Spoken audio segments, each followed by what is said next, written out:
Hey everyone, this is Becky Olson. And I'm Heather Engel. We are so excited to share with you some small and simple things that actually make a pretty significant difference in the seminary classroom. Yeah, and today we're going to be talking about something that's really targeted towards teachers.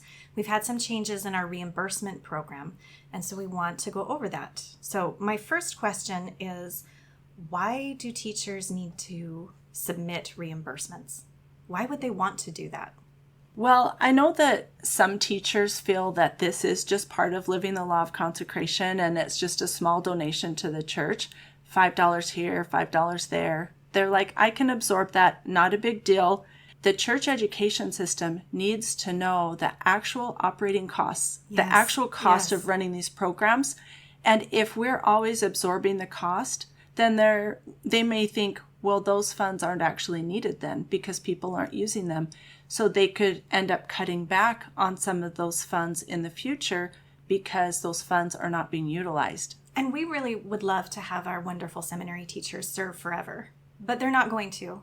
I mean, not everybody can afford to make those donations. And the last thing that we want to do is have it be a burden on anyone. So what a beautiful attitude of I want to give, but it actually is really important that we use this budget the way that it's been intended. So we have oversight on what it costs for now and then also in the future. I love how you've put that, Heather. And it's just important to realize sometimes we think we're doing something that's very kind and generous, but the consequences are things that once we are aware of what those consequences could be, we realize that the kind and generous thing to do is to spend those funds and spend them wisely so that those funds are preserved in the future for those same purposes.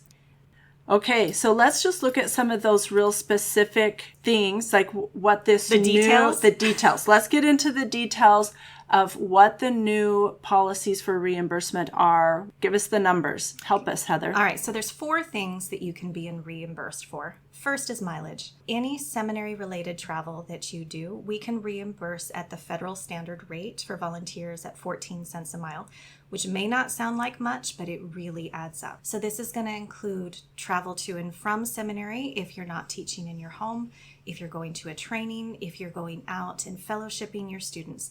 Any of the seminary-related travel is going to be reimbursable.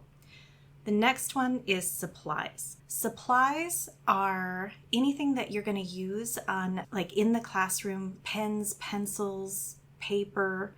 Like I could buy printer paper if I'm printing things? You could buy the printer cartridge because that's going to be office supplies that you're running for class management. That's good to know. So with that, the big change that we had this year is right now we're reimbursing that up to $100 per class per year. Something that's important to remember with that is if you're a team teacher, that's a shared expense. So make sure you're talking to each other. Well, in the past, I think it was $50 per teacher. Yes. But now some classes might have more than 2 teachers, right? And that can add up pretty quickly. So $100 per class per year. Okay, good. Exactly. The next one, this is the fun one. So activities. We've got a change in this one too. Right now, they're upped it to $10 per student per year. And this enrichment activities, you think about treats. Think about the fun things that you do get to do in your classroom. So we want to make sure we're separating the difference between supplies and activities or enrichment. So when I was teaching, I used some of this activities or enrichment to buy fruit snacks. And we had those and pretzels on the tables in the mornings to just keep them awake so they had something. And so I used a little bit of my money to do that. And then I used some to do a Christmas party. And when you think about $10 per student per year, so if you have a really large class, it should be able to compensate that in smaller classes. So it's pretty equitable. And you could do $5, if you wanted to think of it, $5 for the fall semester, $5 for spring semester. Then you don't wonder when you hit fall the next year, wait, did we spend all of our money? Because that money is reimbursed like a calendar year and we're operating off a school year. So it can get kind of confusing. So as the teacher, if you wanted to think of it that way, $5 per semester, then for sure your class would have money throughout the year. That's a great way of thinking about it. So you're breaking it down so that you make sure you have it spread across the full school year. Are there things that we can't spend the money for? There are. When we think about what we're purchasing, we want to keep in mind that everything that you buy, you should be able to pass on to a next seminary teacher. And if you can't do that, you probably shouldn't purchase it. One that gets asked frequently is church books. You would think that we would say, oh yes, of course, as a teacher, we want to, reimburse for church books, but we actually don't. That is one of the things that we can't reimburse for.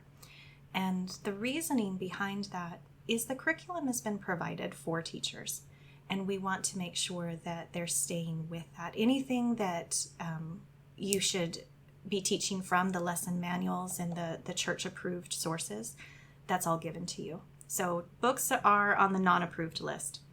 Another one is gift cards. So we don't reimburse anything that is in equal value to cash. So if you wanted to buy a birthday treat, that's fine, but we wouldn't do a birthday gift card. Okay, that's good to know. What if there are some students in the class that maybe aren't attending? Like if we wanted to do some outreach, is there any accommodation for that? There is a postage reimbursement. So we can reimburse for about $1.50 per student per year. So if you wanted to send a birthday card or a get well card, if you wanted to send something to people who, we want to say, hey, I miss you, please come, then we do have that as an allowable reimbursement as well. That's great. If they wanted to get some of the extra details, where would they find the forms, the deadlines, like when to submit the receipts by? Where is all of that found, Heather? Small and Simple Matters. Our website, we'll put the link in the description, but everything is there. So there's a lot of details with filling out the reimbursement form. All the instructions are there. We do have, like you mentioned, the calendar, the deadline, and I'll just put a little pitch in for that make sure that you turn your receipts in quickly, because we do not want you to lose them. And if you do lose them, let me know and I'll help you anyway. We can figure out pretty much anything. So if you do have a question or if there is a problem, just reach out. One thing that I didn't realize when I first was a seminary teacher is that I should separate my personal items from my seminary items when I was making a purchase. And so what I started doing, because I wasn't ever making a dedicated trip to just buy seminary stuff. So I would separate those two items, put everything of mine on the conveyor belt, put the divider, then put my seminary stuff, and I would actually have them run two separate transactions. That makes it so much easier. Isn't that? That is exactly what you should do. Because of the tax deferred status with the church, it is really important that we're able to have that separated on a receipt. And so definitely when you're making seminary purchases, make sure that they're independent from any personal items.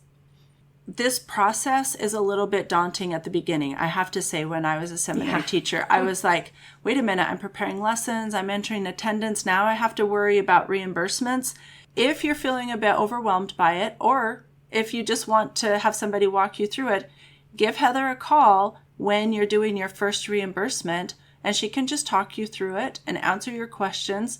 And we are so happy to be a support. Yes, please call, because I love working through, especially that first one. It may seem like the filling out that form is confusing, but once you've done it once, it really is pretty simple. But I would absolutely love for anybody to walk through it with me. We'll get it right, and we'll get you guys reimbursed. All right. Well, I think that pretty much covers our topic. Is there anything else, Heather, that you can think of? I'm just so grateful for everything seminary teachers do, and I think it's really important that we're able to help them and support them, and that includes spiritually, it includes all these administrative aspects, but also financially, making sure that we're helping there as well. Yes, we're so grateful for what you do. Thank you. Thanks.